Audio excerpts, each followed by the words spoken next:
I'm not an expert in PEDs or drug testing, so I found a man who works in a lab. Today I'll be talking about PEDs, but with a twist, because I actually found somebody who not only does CrossFit, but works for a lab that performs clinical tests on blood and urine. So basically the same kinds of tests that are being performed to see whether athletes are using PEDs, but just for a different purpose. But as the lab procedure is basically the same, he was able to walk me through from beginning to end on how the process works with regards to testing, as well as things that could influence why something may or may not be on the banned substance list, and also some excuses that when they hear just don't make sense. Now, before I go any further, if you're already subscribed to the channel, then you probably know this by now. If you're here for the first time, well, yes, obviously I'd ask that you could subscribe, but more importantly, I just want to put it out there that I'm not here to try and change anybody's mind. I know on one side we're going to have people that say everybody competing in CrossFit is on something, and on the other side you've got people that think that everyone is clean and it's just a couple of villains that have been caught cheating, and everybody in between as well. Of course, we've also got people that feel CrossFit is protecting its favorite athletes or those that are bringing in the most revenue. And so I'm not here to say one group is right or one is wrong. I just want to provide you with some interesting information that I got from speaking to somebody that works in a lab. And that way, no matter what you believe, at least you'll have a few extra facts that can maybe back up your discourse. Of course, feel free in the comments to let people know how you feel about it, but I'd ask that you're respectful if you disagree with someone else's opinion. So let's talk about the lab test to begin with, because it's interesting that you'll note that whenever somebody does test positive for a banned substance, we don't see them attack the test itself. And that's because it's very hard to argue with the science. So it's usually going to be something that's happened before. Somehow they've accidentally ingested something or been given something before it's gone to the lab. Now, admittedly, recently we did see an example where there seemed to be some confusion as to whose sample was actually tested and some discrepancies in the paperwork.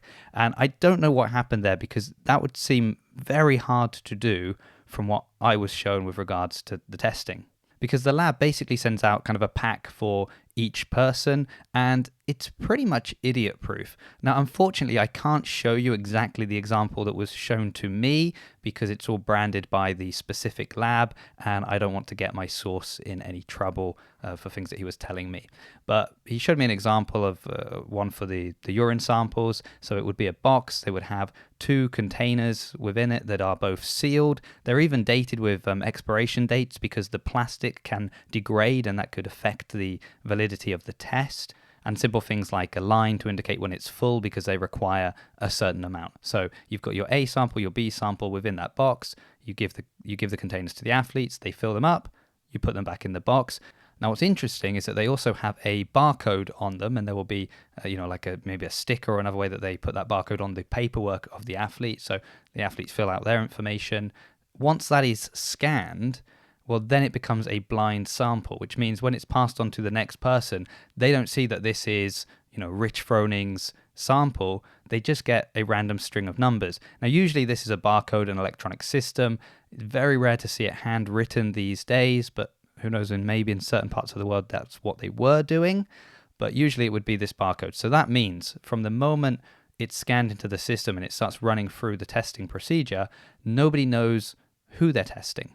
So if somebody wanted to cheat and either spike someone's sample or protect someone's sample by switching it out, there really would be no way for them to be able to do that, because it's not until all the tests are finished and the results come through that is once again scanned and revealed who this belongs to or which athlete's sample this was. Which basically means if anyone wants to say that the tests coming from the lab are not the correct ones or that people are being protected and things are being changed at the lab, you would need to get someone there to change the results after the fact. Now, just think about the effect that would have on the lab, because these labs are contracted by multiple different companies, sports organizations, things like that. So would they risk the reputation of the lab, the money that they're making from all the other contracts that they have, just to protect a CrossFit athlete? And, the CrossFit contract itself would be very small in comparison with the other organizations that they're working with. And you'll notice that I'm just talking about urine samples. And there was some discussion about whether or not CrossFit was going to be testing blood. And I know people would like to see that. So I spoke to this guy also to find out some information about testing blood. And I also reached out to an athlete that I knew was tested just to confirm that they had only tested urine and no blood was drawn. And they confirmed that as well. And all this makes sense because what I discovered is that the cost of testing blood is crazy. And it's because of a couple of factors. Firstly, because of how invasive it is compared to testing urine. It has to actually be withdrawn from the body, so you need people there that can do a blood draw to get the sample. But then the fascinating thing was that probably one of the biggest costs is storage and transportation, because blood needs to be kept at a very specific temperature. If it gets too hot or too cold, you can no longer run the tests. So just the storing it at that temperature in something that can then be transported to the lab increases the price astronomically. And that's why even if we'd like to see blood testing, it's really cost prohibitive at the moment for CrossFit to do that. And cost is also going to be a factor when it comes to testing out of season. And what was interesting in this conversation was that actually that would probably be a really effective time to test people, because when we think about how steroids work, and we had a massive discussion on how steroids actually work. And if you'd like me to go on kind of a deep dive in that at some point, just let me know, because it was a really long conversation. My head was hurting by the end of it, but I've learned a lot, and I'm just trying to work out how I could put that across in a nice, simple, plain way. But if there's something you'd like to hear, just let me know.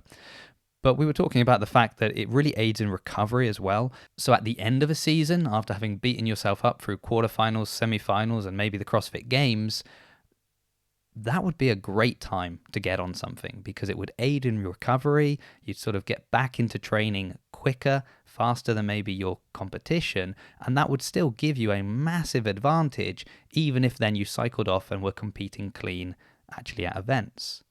But again, the cost of testing so many athletes out of season and doing multiple tests, it's going to be a problem. And when we're talking about the cost, it really is expensive, because you're paying, yes, the lab techs and the transport and storage that I've mentioned. I was fascinated to learn about the machines themselves. Of course, they cost a lot of money to purchase in the first place. But what I found fascinating is that basically they're kind of like when we go out and buy a printer. So perhaps the cost is reasonable, but then you've got to keep buying toner or ink cartridges, and that's where they make their money. And it seems that it's the same with these machines. So they sell them the machines, but the reactants and agents that they need in order to run tests, that's where the companies are making a lot of money off the lab. So the cost is probably higher than we actually understand it to be when we think about maybe how much money CrossFit or different organizations are having to spend on drug testing. And then there were some interesting things, speaking with someone kind of within that system, that I learned about supplements and pharmaceuticals in general. So the idea of a tainted supplement is a very real thing.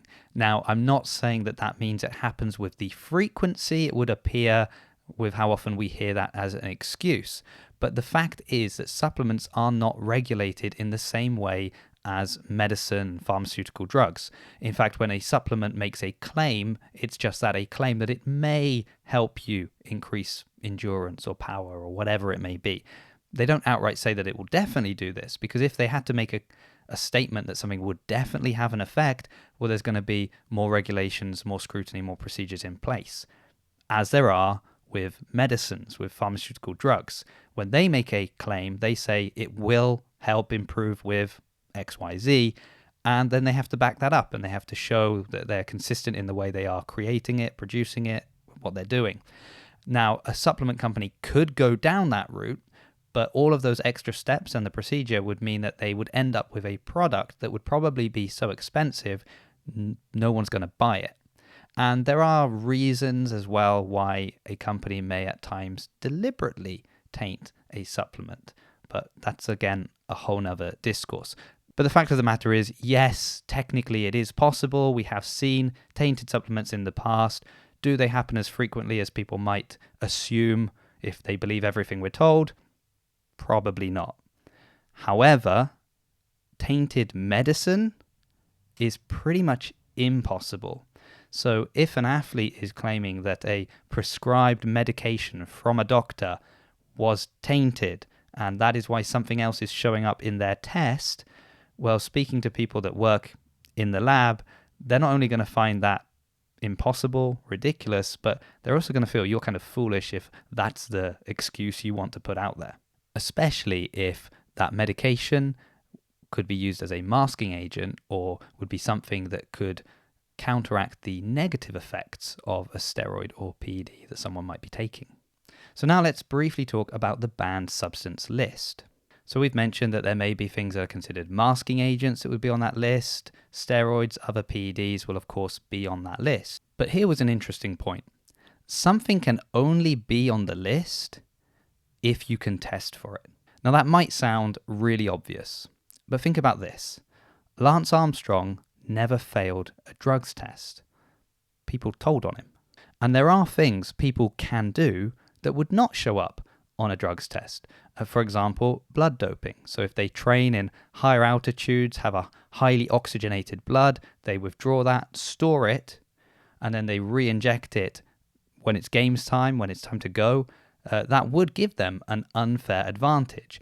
I think it would be quite difficult to pull off when you consider the kind of the makeup and structure of CrossFit events in general, but it is a system that could be used that would not show up in a drugs test. Or even something like creatine. So obviously creatine is not a banned substance, probably the majority of us use it. But what's interesting is if it was a banned substance, there would be no way to prove that someone was doping with creatine because of the way it is naturally produced in the body and the way it can be increased through diet. For example, if you eat a lot of steak, you would have a higher level of creatine. So there is no baseline level that they can test against. They could show the presence of it in your system, but that would be expected.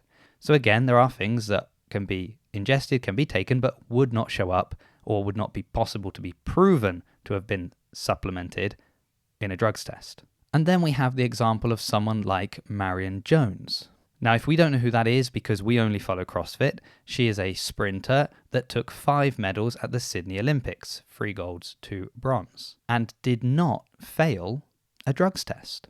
It wasn't until people confessed that they had actually been giving her performance-enhancing drugs that she was eventually stripped of her medals. And that is because just as we have these, smart scientist types working hard to catch people that are using performance-enhancing drugs, well, we've also got some very smart, clever individuals on the other side that are helping to modify and create steroids that will not be detected in the current drugs tests. And so at this point, we could think, well, then why bother testing at all? If there are drugs that will not show up on the test, well, think of the cost of drug testing in general, the different factors that we've mentioned, and now think probably how much somebody charges to create something that is not going to show up on a drugs test. So the question that we could ask ourselves is it worth it? Is there enough money in CrossFit at the moment for an athlete to go down that route?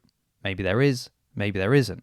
Financially speaking, and not ethically speaking, but financially speaking, it would probably be more beneficial to an athlete financially if they were to take performance-enhancing drugs to be at a level that would get them to perform well at maybe out-of-season competitions, to build a big enough following on Instagram and social media and things like that, so that they can make enough money through sponsorship and deals with supplement companies and things like that, and avoid the testing at the games and semi-finals and events if they're going to have to spend out to try and cheat and beat tests. I'm not saying anyone is doing that, just that's probably financially the better option at the moment within CrossFit. Maybe a final point for discussion just in this video would be thinking about the way PEDs work and the CrossFit Games or CrossFit events and the tests themselves. Because the games, for example, is incredibly varied. You have these short sprint events, you have the long endurance events, you've got top-end strength, you've got high-skilled gymnastics, and that means there's not really a PED that is going to help you across the board with all of these things. Yeah, maybe you could be specific, picking things that are going to shore up your weaknesses. Otherwise, you're going to need a kind of cocktail of different things, and that's going to be harder to mask, harder to hide, and more likely going to get you caught. But then again, if we're speaking about the CrossFit Games, hypothetically, we could be dealing with athletes that are at a level where they could have the right people around them that would help them navigate the testing protocol so that they could appear to be competing clean. Could it be that somebody has been using things in the off season to establish a greater baseline so that then even if they do compete clean, they've already given themselves an unfair advantage? But then again, at the same time, we've had a lot of rookies this year. Now, admittedly, a number of rookies are the ones that have tested positive, but it also means that many haven't tested positive that are rookies that probably would not have those systems in place. And again, I would remind you that I am not trying to influence people one way or another. I'm just sharing some of the kind of interesting little facts that I picked up from this conversation I had with somebody from the lab. But I did also ask one other question, because we've talked a lot about transparency within testing and CrossFit. And I did ask this person, if CrossFit were to show us from step one to the very end how a drugs test is done within CrossFit, is there any way that people could use that information to better cheat the test? And I was told no, basically. If there are people who are able to cheat these tests, they've already got all the information they need. So if it's just a case of giving more transparency to your average CrossFit fan, this is something CrossFit could do that wouldn't run the risk that people would be able to now somehow magically cheat the system. But it would be nice, wouldn't it, just to give the general viewer more understanding of how this system works, and maybe help athletes make smarter choices when they're in a situation where they have to make a decision as to use or not. And there you have it. That's just little bits of the information that I gleaned from this conversation. As I said, it was a very long, deep conversation, and I haven't really had the time to go over it again and kind of digest everything. But if you had specific questions or specific things regarding the testing, regarding the use of PEDs, and you would like answers, let me know. Ask the questions either in the comments or send them to me over Instagram or something like that. And if I've got a number of different questions and I've got the answers, I'll make a video. And if I don't have the answers, I will go out and get the answers for you. So on that note, thank you very much for watching, and hopefully I will see you in a future video.